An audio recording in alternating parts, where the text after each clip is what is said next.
मोहब्बत की कोई सरहद नहीं होती, न ज़ात की, न सूरत की, न ही इंसान होने की। कभी कभी मोहब्बत इन रास्तों पर ले जाती है जहाँ से वापसी मुमकिन नहीं। ये कहानी है ज़हरा की, एक ऐसी औरत जिसकी ज़िंदगी में कालो नामी बंदर आया और उसके बाद कुछ भी मामूल के मुताबिक न रहा। लेकिन ये सिर्फ एक औरत और बंदर की मोहब्बत की कहानी नहीं, ये एक ऐसा राज है जो नस्लों से छिपा हुआ था। नालाबट, एक खामोश पहाड़ी गांव जहां सूरज की किरणें भी दरख्तों के पत्तों से डरती हुई जमीन पर उतरती थीं। गांव में एक औरत रहती थी, ज़हरा। उम्र 35 के लगभग, नाजुक जिस्म, हल्के सफ़ेद बाल और आंखों में छपी गहरी उदासी।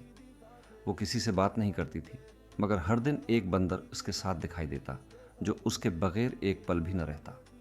लोगों ने नाम रख दिया साया, क्योंकि जहां ज़हरा जाती वो बंदर उसके पीछे होता।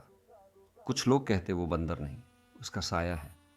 लेकिन साया तो रोशनी में नजर आता है, ये तो अंधेरे में भी साथ होता। कालो एक आम बंदर नहीं था।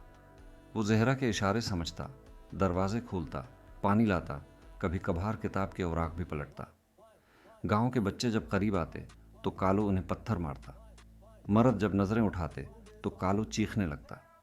ज़हरा के चेहरे पर एक अजीब सुकून होता, जैसे वो सब समझ रही हो। फिर एक दिन नया चेहरा गांव में दाखिल हुआ। उमर, एक नौजवान यूट्यूबर जो देही कहानियों पर वीडियोस बनाता था। उसने कालो और ज़हरा के बारे में सुना और फैसला किया कि वो सच का पता लगाएगा। उसने ज़हरा से मुलाकात की कोशिश की। पहले तो कालो ने हमला कर दिया, मगर ज़हरा ने रोक दिया। उमर को इजाज़त मिली, लेकिन सिर्फ दिन के वक्त और सिर्फ 2 घंटे। उमर ने अपने कैमरे सेट किए और ज़हरा से सवालात पूछने लगा। ज़हरा ने कहा, तुम इंसान हो, तुम्हें अक्ल है, लेकिन दिल नहीं।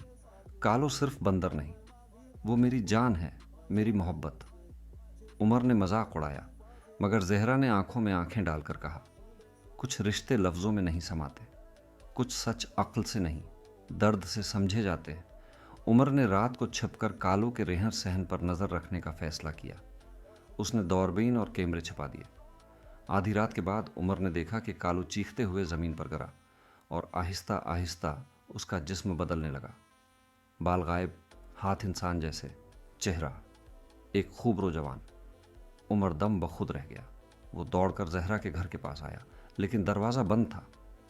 अंदर से आवाज़ें आ रही थीं। अगले दिन ज़हरा ने उमर को अंदर बुलाया। वो सब जान चुकी। कालो, जिसे तुम बंदर कहते हो, वो मेरा रेहान है। हम बचपन के साथी थे, शादी होने वाली थी, मगर मेरे बाप ने एक आमिल की बेटी को इनकार कर दिया था। उसने बद्दा दी और रेहान एक बंदर बन गया। कुछ आमिल कहते हैं कि अगर मैं खुद को कुर्बान कर दूं तो वो वापस इंसान बन सकता है, मगर मैं उस मोहब्बत को खोना नहीं चाहती। मैं चाहती हूँ कि हर जन्म में वो मेरे साथ हो, बंदर की शक्ल में, इंसान की सूरत में, या साए की तरह। उमर गांव वालों को सब बताता है। लोग पहले मजाक उड़ाते हैं, फिर गुस्से में आ जाते हैं।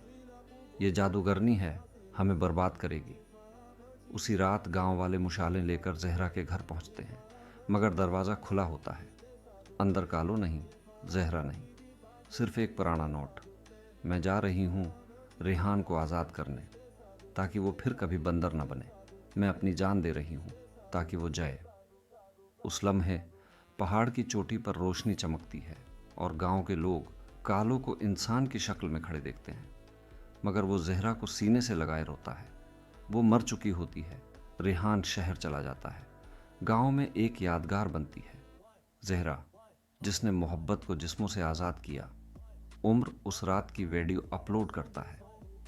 लाखों लोग देखते हैं, कुछ यकीन करते हैं, कुछ मजाक। मगर एक रात उमर को एक बंदर अपनी खिड़की के बाहर बैठा नजर आता है, और फिर वो बंदर धीरे से मुस्कुरा कर गायब हो जाता है।